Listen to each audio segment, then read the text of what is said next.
ರಣಮಳೆಗೆ ಬೆಚ್ಚಿ ಬಿದ್ದ silicon city apartment ನಿವಾಸಿಗಳ ಕಂಗೆಡಿಸಿದ ವರುಣಾರ್ಭಟ. ಮುಂದುವರಿದ ನೀರು ತೆರವು ಕಾರ್ಯ.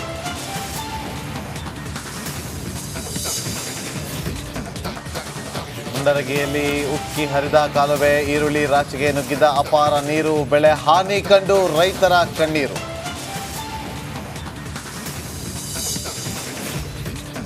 ಹಗರಣಗಳ ಸುತ್ತ ರಾಜ್ಯ ಸರ್ಕಾರದ ಗಿರಿಕಿ, ಸಂಪೂರ್ಣ ವೈಫಲ್ಯವಾದ ಆಡಳಿತ. ಮಳೆ ಹಾನಿಯ ಬಗ್ಗೆ ಕುಮಾರಸ್ವಾಮಿ ವಾಗ್ದಾಳಿ.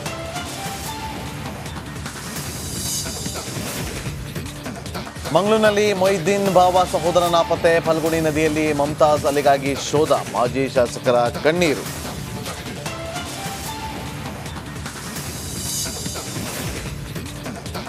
ಮೈಸೂರು ದಸರಾದಲ್ಲಿ ಶ್ವಾನ ಪ್ರದರ್ಶನ, 40ಕ್ಕೂ ಹೆಚ್ಚು ತಳಿಗಳ ಆಕರ್ಷಣೆ, ಮುದ್ದು ಪ್ರಾಣಿಗಳ ಕಂಡು ಪ್ರೇಕ್ಷಕರು ಫಿದಾ.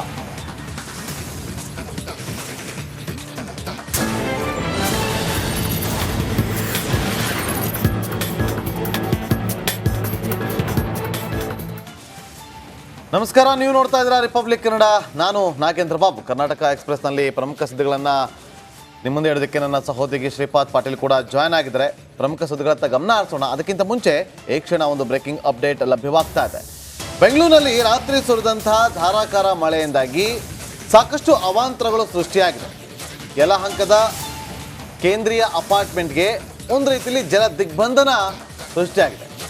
ಅಪಾರ್ಟ್ಮೆಂಟ್ ಸುತ್ತ ನೀರು ಇನ್ನೂ ಖಾಲಿ ಆಗಿಲ್ಲ.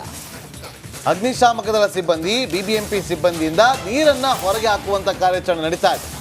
ಅಪಾರ್ಟ್ಮೆಂಟ್ ನಿವಾಸಿಗಳಿಗೆ ಅಗತ್ಯ ವಸ್ತುಗಳ ಪೂರೈಕೆಯನ್ನು ಮಾಡಲಾಗ್ತಾ ಇದೆ. ಟ್ರ್ಯಾಕ್ಟರ್ನಲ್ಲಿ ವಾಟರ್ ಕ್ಯಾನ್ಗಳನ್ನು ತಂದು ಕೊಡ್ತಾ ಇರುವಂತಹ ಬಿಬಿಎಂಪಿ ಸಿಬ್ಬಂದಿ, ಅದೇ ಟ್ರ್ಯಾಕ್ಟರ್ನಲ್ಲಿ ಅಪಾರ್ಟ್ಮೆಂಟ್ನ ನಿವಾಸಿಗಳನ್ನ ಹೊರಗಡೆ ಕರ್ಕೊಂಡ್ಬಂದು ಬಿಡ್ತಾ ಇರುವಂತಹ ಸಿಬ್ಬಂದಿ. ಯಲಹಂಕದ ಕೇಂದ್ರೀಯ ಅಪಾರ್ಟ್ಮೆಂಟ್ನ ಸುತ್ತ ಈಗ ಜಲ ದಿಗ್ಬಂಧನ ಶುರುವಾಗಿದೆ. ಇಲ್ಲ ಬ್ರದರ್, ಕೂತ್ಕೋ ಬ್ರದರ್. ಏನು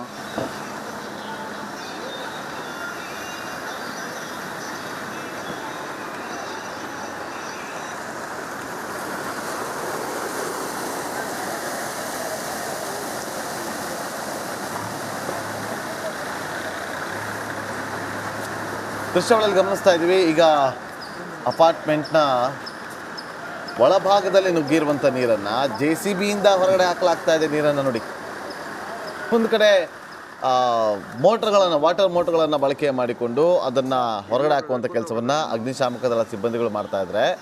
ಮತ್ತೊಂದು ಕಡೆ JCBಗಳನ್ನು ಬಳಕೆ ಮಾಡೋ ಮೂಲಕ ನೀರನ್ನು ಹೊರಗೆ ಹಾಕುವಂಥ ಕೆಲಸಗಳಾಗ್ತಾ ಇದೆ. ನೋಡಿ, ಇಲ್ಲಿ ದೃಶ್ಯಗಳಲ್ಲಿ ಗಮನಿಸ್ತಾ ಇದ್ದೀವಿ.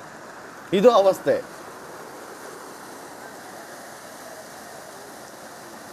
JCBನ ನೋಡಿ, ಇಲ್ಲಿ ನೀರನ್ನು ಪುಷ್ ಮಾಡಿ ತಳ್ಳೋದಕ್ಕೆ, ಆಚೆ ಕಡೆ ಪುಷ್ ಮಾಡೋದಕ್ಕೆ JCBಯಲ್ಲಿ ನೀರನ್ನು ಹೊರಗಡೆ ಹಾಕ್ತಾರೆ. ಅಲ್ಲಿ ಪಾಪ ಬೈಕಲ್ಲಿ ಪರದಾಡ್ತಿದ್ದಾರೆ.